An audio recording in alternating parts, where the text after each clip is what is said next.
Sabado na usab, og naibo ko nagtan-aw ni aning mga protest. So ako dyan siyang gibidyohan. Ayan, may pag-grapes oh.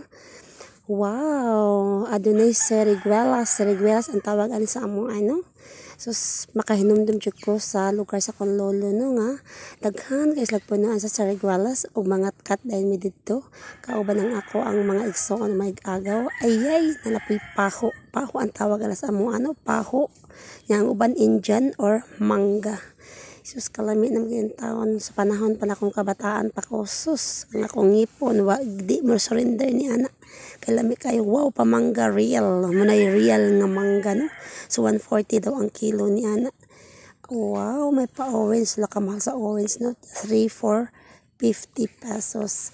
Pakwan. Sus, karon sa ting init maayo ang pakwan din ang pinya pod.